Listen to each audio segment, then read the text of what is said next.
I will now give you 3 lectures on Native Americans, the indigenous people of America. Remember that we call what we say Indians or Indianere, we call them Native Americans, and native means opprinnelig.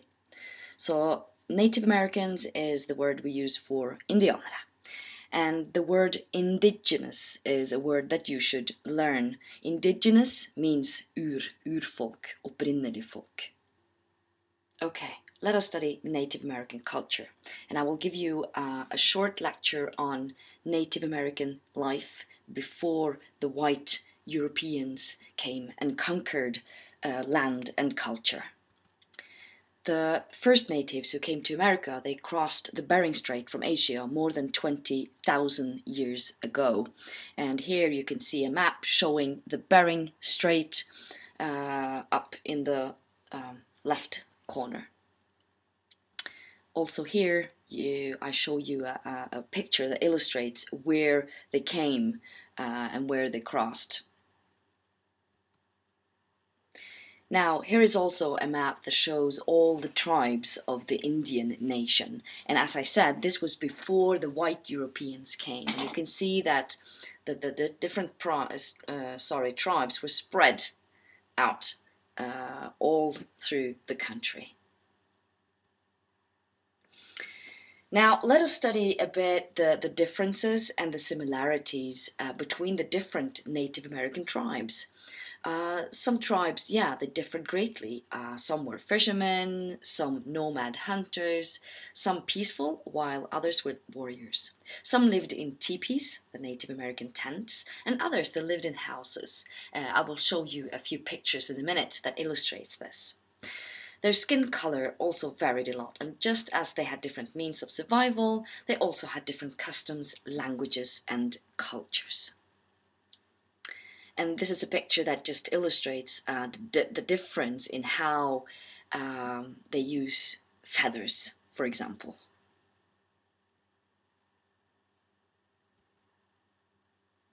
Now, you also have certain tribes that were civilized. You have, for example, the Cherokee, the Choctaw, the Creek, the Chickasaw, and Seminole. All these are examples of civilized tribes. And here are the pictures I talked about earlier that illustrates the difference in how the Native Americans lived. Some in tents, some in houses. And here is another picture. So, great differences within the different Indian culture. And here is a lovely picture. I just love this picture. Yes, I do. Now, this is a kind of a stereotypical view that we have of the Native American, rightly so. This is a warrior, we can see that.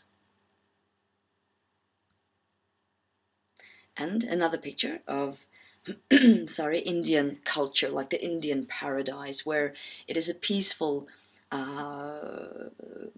people and they live very close to nature. They hunt what they need. And also, yes, they hunt what they need. The buffalo is very important, or was very important for the Native Americans, and has, always been. Why? Well, because the buffalo gave the Native Americans everything they needed. Of course, they gave the tribes food, clothing, parts for tools and for weapons. Really important animal for the Native Americans. Now, that was a little bit of the differences, but what about the similarities? Of course, there were some similarities as well, and mostly we can say that the Native Americans, they were very spiritual people. They believed in cosmic unity and nature. They were so-called pantheists, and that means that you believe in the Great Spirit and Mother Earth. The Native Americans also had great respect for the individual, so it was not often that you had the powerful and single leaders. Here is another picture illustrating the spiritual world of Native American culture. And another picture or painting showing this. It's quite interesting to view Native American art and think about the Native American culture that you see in each of these paintings. Now, let us continue with similarities, and now I will give you a few quotes related to Native American view on nature and religion. And here's a quote from Matthew King, which is a Lakota Indian. "You see, these hills are our church. The rivers and the wind and the blossoms and the living things, that is our Bible. Nature is God, God is nature. Our whole life, our government, our religion comes from watching these things. That teaches the Indians the difference between right and wrong. So we don't need so many laws as the whites." And another quote, still on similarities and view on nature and religion. This is a Seattle chief. He says the following: "How can you buy or sell the sky, the warmth of the land? The perfumed flowers are our sisters, the deer, the horse, the great eagle, these are our brothers. The sight of our cities pains the eyes of the red man. What is man without the beasts? If all the beasts were gone, men would die from a great loneliness of spirit. For whatever happens to the beasts soon happens to man. All things are connected. The earth does not belong to man. Man belongs to the earth." A very good speech, though. And here is another painting, just reminding you what I said earlier about the respect for the individual, meaning that, for example, treaties, altså avtaler, ble da ikke underskrevet av en enkeltperson av indianerne. Nei da, hele gruppa var med, både kvinner og barn, som du ser her. So the treaties could not be signed by one man.